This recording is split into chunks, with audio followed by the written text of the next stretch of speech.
As you know, there's a presidential election coming up just around the corner, in fact, which can be a very difficult day for the millions of us who just couldn't care less. Well, joining us to help us make it through Election 2008 is Today Now political correspondent Dan Carlisle. Dan, good to see you again, buddy. How you doing? We're doing well, thank you. You got to help us out here, my friend, because all those informed people with their judgmental looks come Election Day, I mean, I just don't think I can spend another year dealing with that. Can you help? Absolutely. Luckily, it's actually pretty simple to pretend you care about the electoral process. Really? Try something like this. Invite some friends over for dinner, have the news on when they show up, then apologize as you turn off the TV and say, I promise I won't talk about politics tonight. Okay. I like that. Very All direct right. yet very simple. But what if they ask you, you know, are you a Democrat or the other one? Right. Don't panic. Just use one of these political non-opinions I brought. Okay. Oh, I see.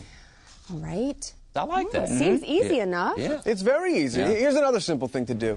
Talk about how sad it is that some people refuse to get involved in politics. Right. Blaming others for being uninformed is always a great way of seeming informed yourself. Yeah, no, I like that. But what if they corner you on one of these like political issues, like, well, health care? Oh, hold on, my phone's vibrating. Oh, okay. no. Well, I apologize. We'll wait. Okay, and I've got you. See what happened there? That's a phone fake out. Ah, it wasn't you were really vibrating. I see. You Use made that to that get up. out of a political question that's just too difficult to answer. Well, now that's great for these coming weeks, but Dan, what about Election Day? First step, go to our website. All right, Yeah. we have a great tool there which allows you to print out an I voted sticker.